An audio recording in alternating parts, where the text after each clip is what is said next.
tá, né? Pessoal, boa tarde. Boa tarde. Paz seja com todos. Amém. Amém? Nós vamos ver mais uma passagem de Gálatas, né? A lição 3. O texto de hoje está relativo ao livro de Gálatas, capítulo 2, do verso 1 ao 21. O conceito principal dessa lição de hoje, da lição 3, para que a verdade do Evangelho permaneça entre todos. Tá? Aquilo escrito entre vocês, entre todos. A verdade do Evangelho tem que permanecer entre todos nós, né? No nome de Jesus. O objetivo dessa lição é nos levar a entender que a verdadeira unidade espiritual acontece em torno da verdade do Evangelho. Então, se nós temos uma verdade, né, é a verdade que tem que estar ligada à verdade espiritual, né? E ela acontece em torno da verdade do Evangelho. Mas eu gostaria de falar uma coisinha com vocês antes. Paulo, quando ele estudava, né, quando ele estudou os princípios judaizantes, que ele saía matando os cristãos, né, que ele não aceitava, ele defendia a lei. E ele não estava errado, não. Ele estava defendendo aquilo que os judaizantes criam, né, acreditavam que seria verdade, né? Ele estava cego naquele momento, espiritualmente. Ele não enxergava nada, tá? Ele estava ceguinho, matando todo mundo e achando que estava fazendo, né, beleza. O Sinédrio mandava ele ia lá e fazia as poucas e boas dele e ficava com isso mesmo, né? Então naquele momento ele estava cego espiritualmente. Precisou de ele, ao estar indo para Damasco para matar mais cristãos, ele cair do cavalo e ficar cego, verdadeiramente cego, humanamente falando, cego. Tá? Aí ele ficou cego mesmo, não enxergava nada. Tiver que conduzir até a rua direita, né? E porque ele não conseguia enxergar, ele não sabia onde é que era. Ele perdeu noção de espaço, tempo, perdeu tudo. Quem até momentos atrás enxerga e a partir do momento passa a não enxergar mais, perde noção de tudo, né? Até que um grande milagre aconteceu na vida dele, né? Ele voltou a enxergar, né? Ele voltou a enxergar. Com a intercessão, ele voltou a enxergar, né? Gamaliel pôs a mão na cabeça dele, a visão retornou. Aí voltou o quê? Antes ele era cego espiritual, ele passou a não ser cego espiritual mais. A visão dele voltou e a visão espiritual dele se abrangeu, né? E ele passou a amar Cristo Jesus. Então são os 3 estágios da vida de Paulo: cego espiritual, tá? Cego fisicamente e visão restabelecida, com a visão espiritual também restabelecida, totalmente mudada. Mudou, nada por vir. Esse é o Paulo que nós estamos falando dele aqui, que ele escreveu vários livros, né, da Bíblia. Esse é o Paulo que nós estamos citando, né? Nós estamos estudando agora esses dias. Então Paulo tinha um conhecimento humano judaizante que levava ele a ser cego espiritual.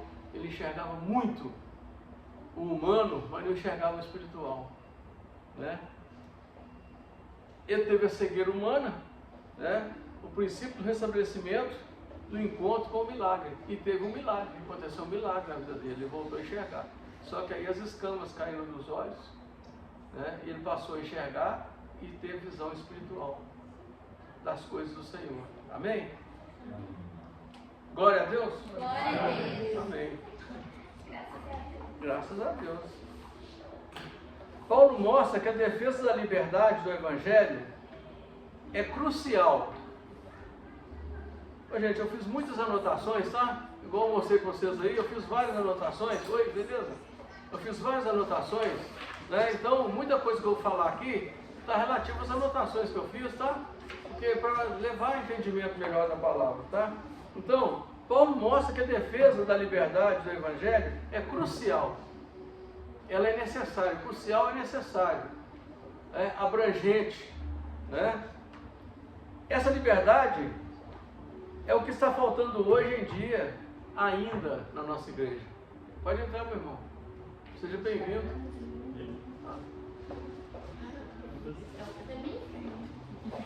Então essa verdade crucial está faltando na nossa vida hoje dentro da igreja. E nós temos que ter essa visão espiritual, né? que as coisas de Deus são benéficas. Porque às vezes as pessoas estão vindo à igreja, vem por um rito. Você não pode vir à igreja por rito. Você não pode vir à igreja por obrigação. Você tem que vir à igreja por amor. Né? Amor a quem? Primeiro a você, porque quando a gente vem a fé, né? A gente vem à igreja, nós estamos fortalecendo nossa fé. Né? E amor aos outros, às outras pessoas. Né? E de repente você vem à igreja, olha para você ver que coisa impressionante. Você vem à igreja, aí você encontra um irmão, um aperto de mão, um abraço, aquele irmão já ganhou a noite dele, o dia dele, está precisando daquilo. Às vezes até nós mesmos precisamos disso. Esse convívio com vocês, aqui na igreja, isso faz muito bem para a gente. Amém? Se dependesse de nós, né, talvez nós não estaríamos na situação que nós estamos hoje, se não fosse essa convivência com os irmãos da igreja. A gente sente bem, a gente sente, assim, a gente queria ter tempo, né, e disposição de conviver com cada um deles em todo instante do tempo. Tem algumas pessoas que a gente tem mais possibilidade, outras estão mais longe, mas até que elas estão mais longe faz diferença na nossa vida. Amém? Então isso é o crucial que o Senhor Jesus quer que aconteça dentro da igreja hoje. Note que o versículo 11 e 14 há um confronto com uma situação atual, revelando que a única via de salvação está na fé em Jesus, sem mais nem menos. Tá? Então, a única via de salvação para nós é a fé. Essa fé em quem? Em Jesus. Né? Essa fé em Jesus. A gente tendo fé nele, concentrando nossa fé nele, nós estamos fazendo, também satisfazendo essa verdade crucial para a nossa vida. Amém? Há somente um evangelho, o autêntico, né? O evangelho do Senhor Jesus. Ele atua na área espiritual, na área familiar, na área de relacionamento, na área comercial, em todas as áreas de sua vida.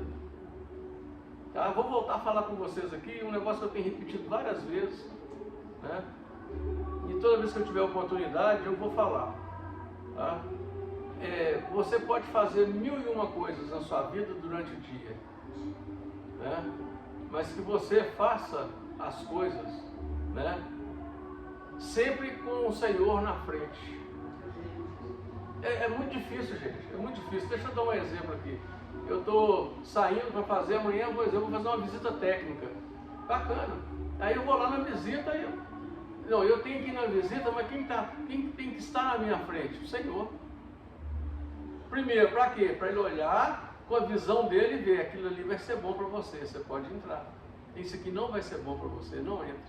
Você entende? Então nós temos que estar entronizados com o Senhor 24 horas por dia. Até dormindo você tem que estar entronizado com o Senhor. Até dormindo. Você consegue entender isso?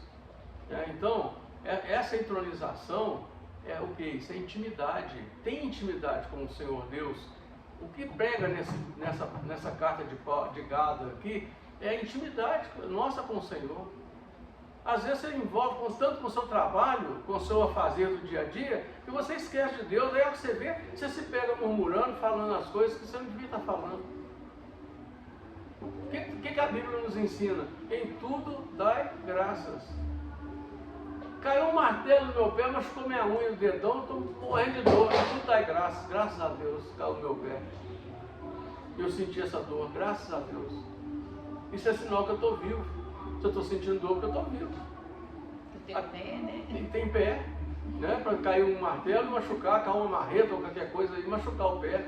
Né? Quando você está andando dentro de casa de vez em quando, você esbarra lá no pé do sofá, né? Isso dói demais, não dói? Eu vou falar com você, mas dá vontade de inventar até palavrão, né? Não dá? Não, mas glorifica a Deus. Glorifica a Deus. Glória a Deus, Senhor. Muito obrigado por ter tropeçado aqui.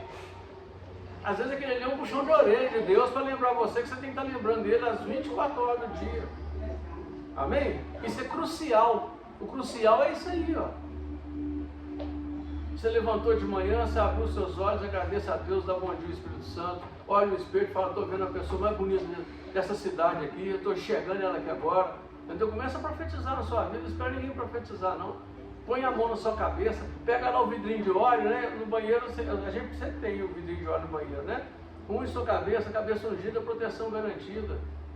Né? Lembra de eu falar isso com você? Sempre cabeça ungida, isso é todo dia, gente. Ó, que você for sair de casa de manhã, revista das armaduras de Deus, cinto da verdade, couraça da justiça, sandália de preparação do evangelho da paz, escudo da fé, capacete da salvação, espada do Espírito na mão.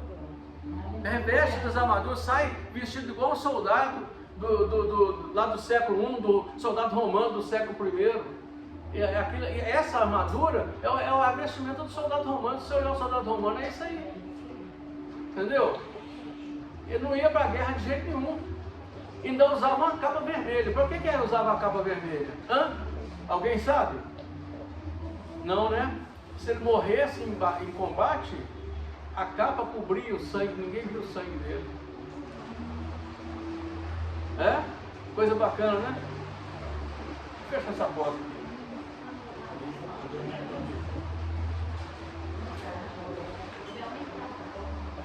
Hoje o culto vai ser aqui hoje, tá? Vai chover.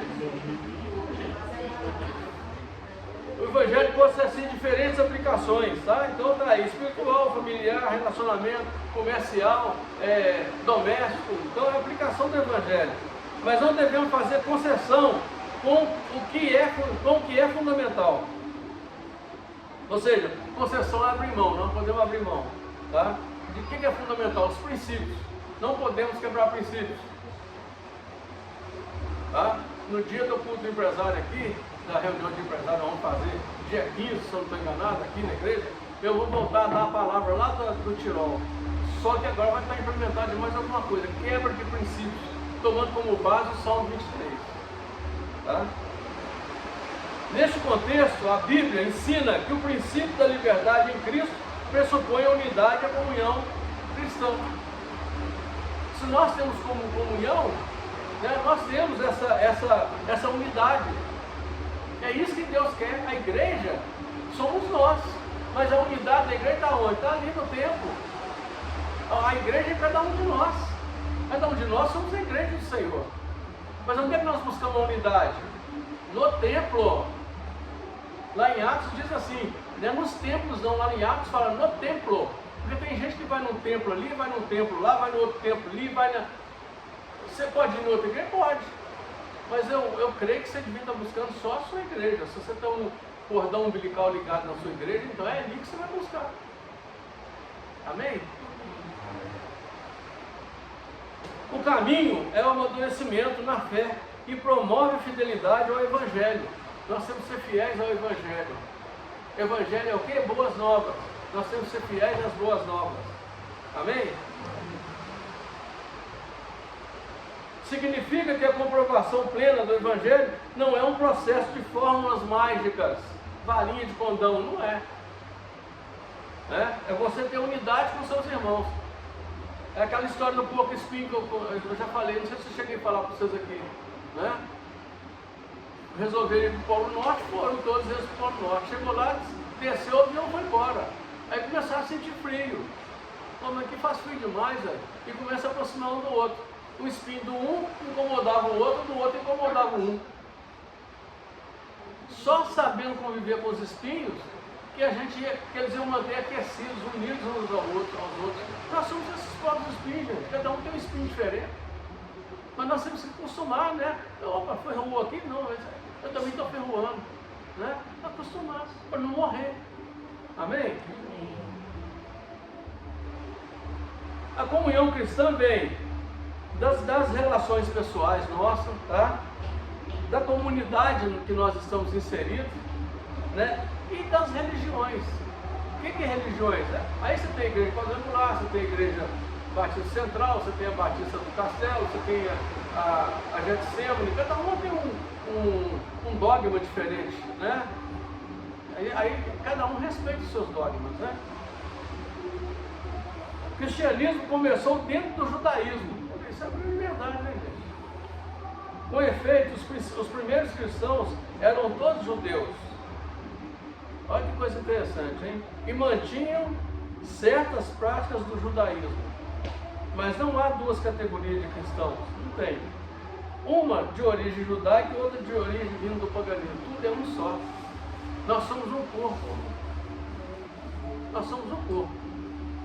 Antes nós éramos do catolicismo, né? Alguns da Umbanda, outros da Quimbanda, outros do do Candomblé, outros do presbiteriano, outros... Não, hoje nós somos, na fé em Cristo, irmãos. Então não existe diferença do judeu. Sim, como é que Paulo estava querendo combater isso, né, pastor? Exatamente. E o que acontece? O cristianismo com o judaísmo, e eles queriam pegar, né, colocando a circuncisão para os novos convertidos, sim, como um peso, sim, né? Sim. Sendo que não era aquilo que eles estavam pregando. Não, é engraçado que Paulo, né, ele combatia isso que ele estava vivendo. Né, quando ele estava cego espiritualmente lá atrás, matando os cristãos. Eu acho que foi perfeitamente por isso que Deus chamou ele, para ele ter essa paciência com as outras pessoas. Exatamente, né? Exatamente. O nosso chamado geralmente virou ministério. Você imagina que, vamos falar assim, analisando em termos de cruz que ele carregou. Foi muito forte, viu? Que os fariseus começaram a perseguir ele, levando isso para a igreja. Exatamente. E aí nisso ele tinha que combater, mas ele tinha aquele pensamento, eu já fui assim. Né? Então eu acho que ele... Então, mas aí que eu falo para você, tem muita gente, por exemplo, que teve uma vida desregrada e quando converte de verdade, essa pessoa tem um testemunho acerca de vida desregrada e forte para passar para as pessoas. Isso, né? Que o vento sopra, né, onde quer, né? É verdade. Mas né? O Espírito Santo de Deus. Então aqui, ó, aceitar essa distinção é rejeitar Jesus Cristo. Então quando você aceita que judeus e pagãos são diferentes na fé, né, você está rejeitando Jesus, né, como seu único e suficiente Salvador. Ou seja, Jesus não fazia acepção de pessoas. Né? Ele não fazia acepção de pessoas. A morte dele na cruz fez em cada um de nós uma asepsia, nos limpou. A morte da cruz de Jesus, né, na cruz. Né? Se você for analisar bem, pensar bem, quando Abraão levou Isaac para sacrificar lá no Monte Moriá, né, lá no Monte da Provisão, né, que ele levantou o cutelo, aí foi providenciado um cordeiro para ser sacrificado no lugar dele. Se você analisar essa história, é a de Jesus. Só que Jesus foi levado à crucificação mesmo. Deus não providenciou um cordeiro para libertar ele, não. Ele foi o cordeiro santo que levou sobre ele todos os nossos pecados, todas as nossas transgressões, né? Lavou sobre o sangue dele. Os judeus não conseguem conectar essa história com Jesus. Não consegue. Está tão assim. Está tão clara, né? Está tão clara. Assim, tudo conecta e Deus não vê. Então, em defesa da verdade do Evangelho, né? Nós temos que crer que o Evangelho verdadeiro nos leva a uma conversão sadia. Quando nós buscamos, conhecemos a palavra verdadeiramente, nos leva a uma conversão sadia. Nós vamos nos dar bem com todas as pessoas. Né? Você já viu, tem pessoas dentro da igreja que a gente queria às vezes até levar para nossa casa para ficar junto com a gente? Não tem isso? Tem, isso é comum. Isso é comum. Para defender a verdade fundamental, foi que Paulo enfrentou asperamente Pedro. Aqui teve uma divisão chamada, que ele chamou na época lá, de incidente de Antioquia. Nós não vamos entrar muito em detalhes disso aqui não, porque isso aqui demanda uma base de tempo muito grande para discutir sobre essa situação. Né? Mas Paulo enfrentou Pedro devido mesmo estar cedendo às pressões judaizantes. Então o que acontece? Pedro estava convertido em Jesus Cristo. Mas como ele viu que as pessoas estavam, vamos dizer assim, todas elas fazendo pressão nele, os judaizantes fazendo pressão, ele quis ceder. Eu acho que meio que foi um episódio que aconteceu que estava todos os que eram novo convertidos, ele estava confraternizando com todos, de repente chegou os judeus e ele se distanciou. E até ele comenta, eu vejo que ele fala sentido de Barnabé. Barnabé era uma pessoa muito querida para ele. Eles ficam muito decepcionados. E até Barnabé foi lá para o meio, todos se afastando, como se eles fossem excluíram eles, né? Como se eles fossem melhor. Agora uma coisa interessante, né? Se você analisar a palavra com critério, Né? Pedro negou Jesus. Estando do lado dele, amando ele, sendo amado por ele, negou ele. Então mostra o quão frágil essa situação é para mostrar o quão frágil somos nós. Porque às vezes nós estamos firmes no Evangelho, aí pintam a festinha do mundo. Ah, mas vai estar lá meu tio, meu pai, não sei quem. Aí você vai na festinha. Tem algum problema assim? Não tem. Mas você chega lá, tem bebida, sem não sei o que, e aí você vai ser um cara excluído naquele meio ali, e você vai se excluir a si próprio naquele meio ali. Nós temos que vigiar muito as nossas ações, as nossas atitudes, né? Para não levar a gente a fazer coisas, né, que não é as coisas do nosso caráter cristão de fazer. Porque às vezes a gente é forçado a fazer. O mundo é tão forte, a pressão do mundo é tão grande sobre nós, que às vezes você embarca numa canoa furada dessa aí, sem você querer, você embarca.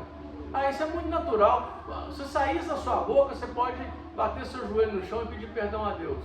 Tá? Nós não podemos concordar com nada que é natural, infelizmente. Eu sinto porque no judaísmo era muito forte os gentis serem excluídos, né? Porque tinha aquela que Deus mesmo falou lá em Neemias, que tinha que separar e tudo, por conta para não pecar e tudo. Mas o que acontece? O negócio ficou tão forte dentro deles que eles não conseguiam, mesmo Deus, né, mostrando o lençol para Pedro, que não era para falar o que era impuro, o que é puro, ele ainda tinha algo dentro do coração dele que se achava que as pessoas eram impuras, mesmo elas convertidas. É verdade, é verdade. Paulo sabia que o verdadeiro discípulo de Cristo não deve ter comportamento e atitudes anarquistas, cheio de ódio contra tudo e todos. Olha para você ver uma coisa aqui que eu sempre falo, tá? A gente tem que aprender a pensar antes de manifestar. Deus te deu a capacidade de pensar. Para quê? Para que você haja segundo o seu pensamento e que esse pensamento seu esteja sendo controlado pelo Espírito Santo de Deus. Ele te dá sempre esse tempo para você fazer isso. Para você não se arrepender depois, você tem que pedir perdão. Né? Porque eu falo assim, a gente está vendo tanta manifestação no Brasil, milhares de pessoas reunidas manifestando politicamente falando. E você vê pastores em cima dos caminhões de som, dos carros de som. Quando vocês viram esses pastores falando, nós vamos fazer aqui meia hora de oração, todo mundo ajoelhado, vamos orar.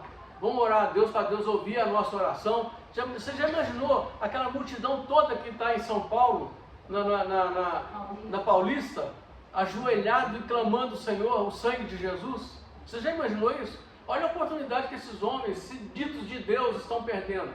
Eles estão lutando com as armas que o mundo está lutando, então vão perder, fatalmente vão perder. Não vai ganhar, infelizmente não vai ganhar. Mesmo em Brasília, no não, Congresso do Brasília, Senado, Congresso, a gente não vê o povo de Deus lá manifestando espiritualmente. Eu tive uma reunião na Praça da Liberdade aqui, uns tempos atrás, foi no 7 de setembro, a manifestação, né, a favor do Brasil, passou lá em cima do caminhão, né, não vou falar o nome dele, está em cima do caminhão, não falou nada, falou só que nós temos que ir contra, não sei o que, nós não temos que ir contra, nós temos que pedir a Deus que haja por nós. A ação de Deus é muito melhor do que a nossa, a visão de Deus é muito maior do que a nossa. De repente nós estamos pensando que fulano vai resolver a nossa situação e fulano não vai resolver a nossa situação, porque ele não é o escolhido de Deus, é nós que estamos escolhendo. É igual Saul. Eu vejo, pastor, que nós estamos bem perto do fim dos tempos. Não. Então, eu vejo que quem vai reinar no fim dos tempos não vai ser o maligno. E eu já fiz uns cálculos lá de Adão até Abraão, dá 2.000 anos. De Abraão até Jesus, 2.000. De Jesus até agora, mais 2.000. Deu 6.000 anos. No sétimo é o milênio. Deus fez o mundo em 6 dias e no sétimo descansou. E o sétimo é o milênio que não vai ser o descanso. Então nós estamos, eu acredito que uns 10 anos por aí vai vir. Eu acredito ainda bem, a gente tem que se preparar, cuidar da nossa salvação, da nossa família e pregar o Evangelho. Você tem que pensar igual Moisés pensou quando ele saiu da terra de escravidão. Nenhuma unha vai ficar para trás. Tá? Às vezes você está orando pelo seu filho, pela sua filha, né? E você vê assim que está longe, não quer saber do Senhor, continua orando. Não faz outra coisa não. Gente, eu lembro de Manassés. Você acha que Ezequiel deve ter orado para ele? O homem era psicopata. Ele encerrou o profeta Isaías ao meio e ele queimou os filhos dele e ele não converteu, gente. Então tem esperança para todos. Paulo, né? Então eu falo assim. Então continua orando, continua orando. Não deixar de orar. Faz um sacrifício de oração, faz um propósito de oração, né? Faz um propósito de oração, entra no propósito. E você vai ver que a vitória é sua, a vitória é sua. Não abre mão não, a vitória é sua, no nome de Jesus. Né? Às vezes você está orando por uma saúde, né? Às vezes você está orando por uma restauração financeira, às vezes você está orando pelo relacionamento, né? E o mais só importante é a salvação. Mas é lógico que a gente tem que buscar essas coisas, porque veja bem, se eu amo a minha esposa e ela me ama, e o Jesus está voltando, eu tenho que fazer tudo para ela ser salva. Eu não tenho que preocupar com a minha salvação, eu tenho que preocupar com a salvação dela. O meu testemunho vai gerar a salvação dela, e o testemunho dela vai gerar a minha salvação. É isso que tem que estar preocupado, você entendeu? Eu fico muito com o Henrique, eu falo, Deus é uma responsabilidade tão grande, ele não pediu para mim mas é verdade.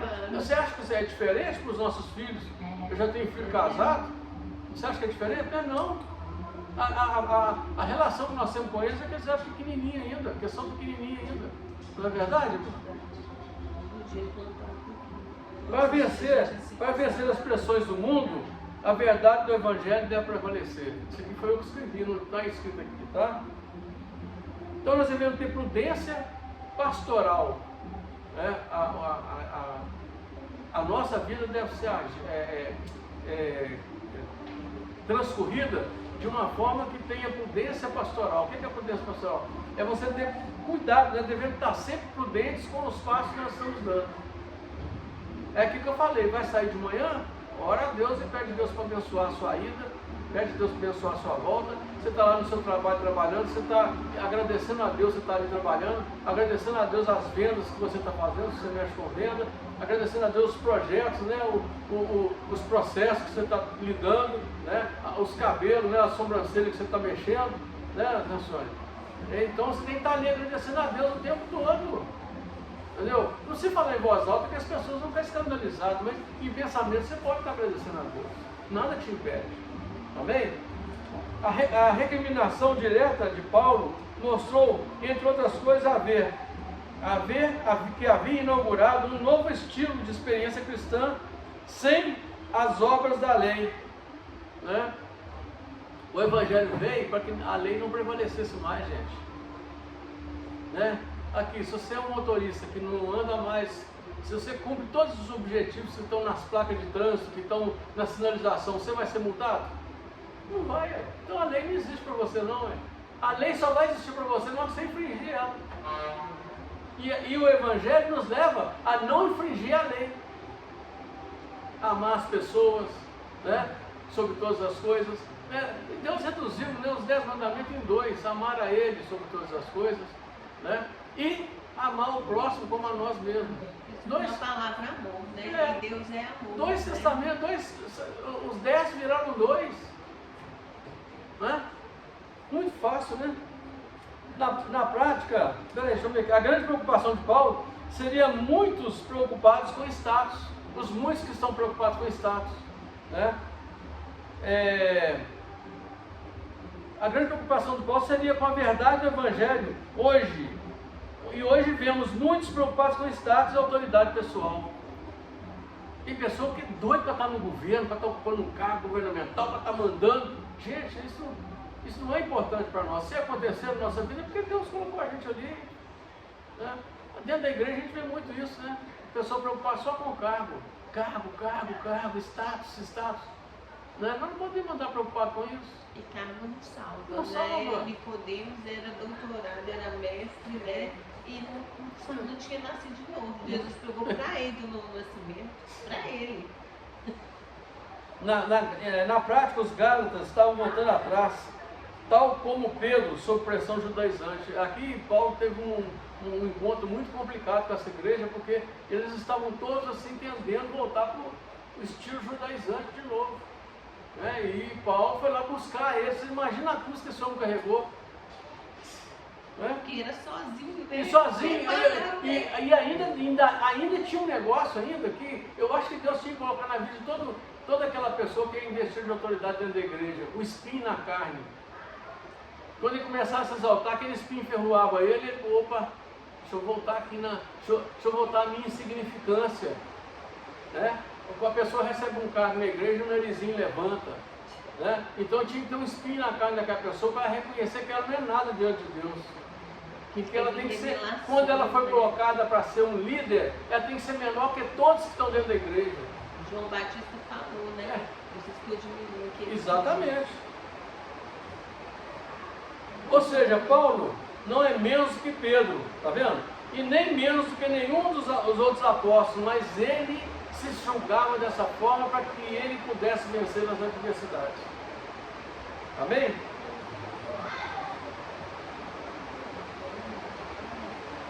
Ó, nem títulos, eu escrevi aqui, nem posições podem ser maiores do que o ato de servir.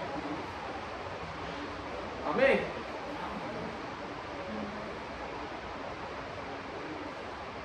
A salvação vem de Deus por meio da fé em Jesus Cristo. Esse é o tema central da carta aos Gálatas. Salvação vem de Deus por intermédio da fé em Jesus Cristo. Então toda vez que você sentir que você está abalando, fortalece a sua fé em Jesus Cristo. O que é fé, gente? É força espiritual.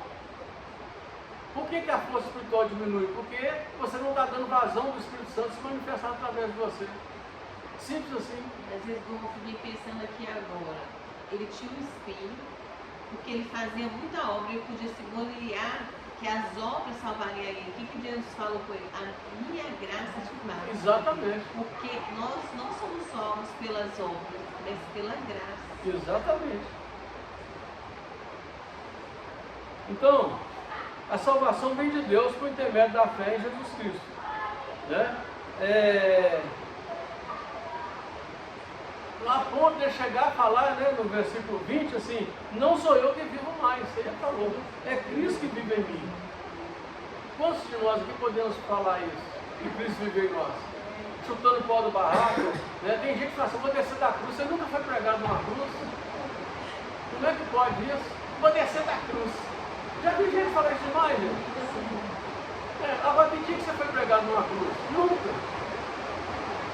Não sabe nem o que é isso. A boca é isso? Não. Que Jesus falou, né? Que não tomar a sua cruz, mas vive de mim. Mas as vontades na carne, né? Olha pra você ver coisa interessante. Lei versus fé em Jesus Cristo. Lei aqui diz respeito ao conjunto de normas que expressam a vontade de Deus. Tá? Deus expressou um conjunto de normas em uma tábua lá com 10 leis, tá? Já a fé em Jesus Cristo significa a acolhida da salvação manifestada e doada na pessoa de Jesus. Onde é que foi isso? Na cruz. Ele doou a vida dele na cruz do Calvário para cada um de nós, tá? E ser justificado pela fé em Jesus é você crer no sacrifício dele. Para você crer no sacrifício dele e entender isso como verdade absoluta sobre sua vida, né? Você tem que ter o Espírito Santo de Deus em você. Vazio, você não vai conseguir entender isso nunca. Amém? A identidade cristã, crucificado com Cristo, tá? Propõe experiência cristã onde ninguém pode fazer valer a sua fé diante de Deus como se tivesse merecido a fé. A fé nossa não é merecimento nosso, não. A nossa fé nós conquistamos ela por abdicar nossas vontades e viver a vontade do Pai, só isso. Você vive a vontade do Pai 24 horas por dia? Essa é a grande luta nossa, tá? É a maior das lutas. A gente está vivendo a fé no Senhor Jesus, suportando todas as agruras desse mundo sobre a nossa vida. A fé é mais ação de Deus do que obra do homem. Fé é um exercício constante que não deve parar Não deve parar nunca. Né? A obra do homem é cheia de falsas ilusões. Mas a obra de Deus, que é a fé em Cristo, não tem falsas ilusões, é verdadeiro. Agora é uma coisa muito difícil, viu? Se fosse fácil, as igrejas, podendo até ter placas diferentes, estariam todas unidas e não estão. O grande problema é isso. Cada uma fala que aquela fé que eles professam é melhor que a da outra.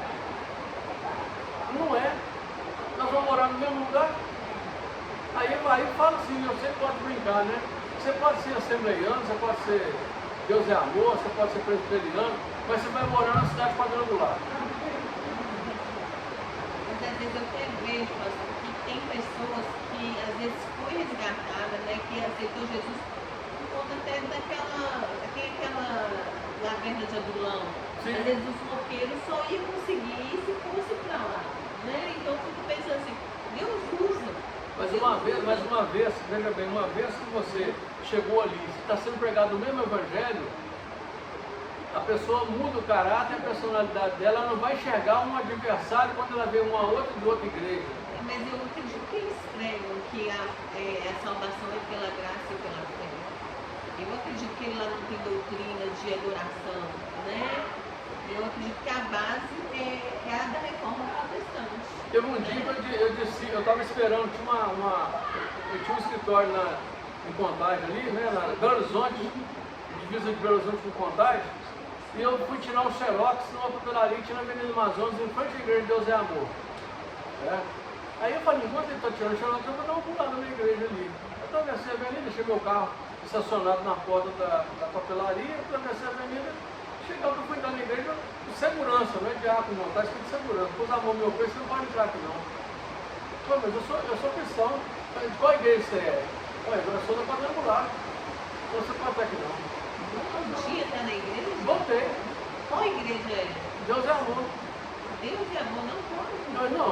Eu não sei se continua desse jeito, mas não, eu fui impedido de entrar. Eu falei, vou voltar para trás. Eu fiquei frustrado, não porque eu era pastor naquela época, para mim, não fez diferença. Eu queria. Mas outra pessoa, né? Eu queria chegar ali e, né, enquanto estava fazendo, eu receber. Mas aí eu não tive oportunidade de receber. Porque as pessoas, elas Foi chegam. o que aconteceu lá com o Exatamente. A pessoa está muito no mundinho dela ali, né?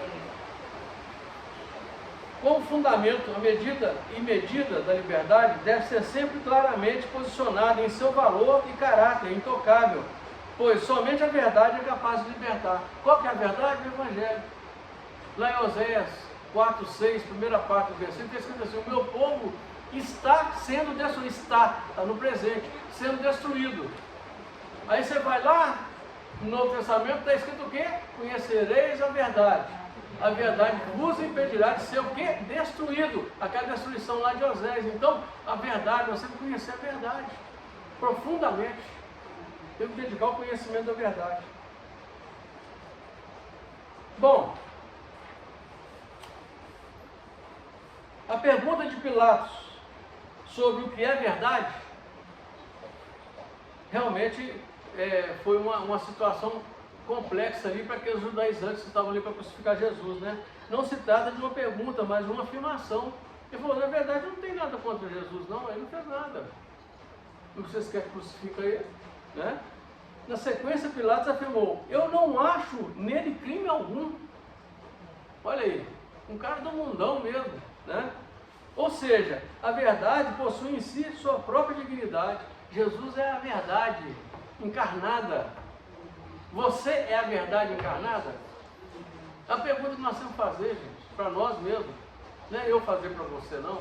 É você fazer para eu sou a verdade encarnada.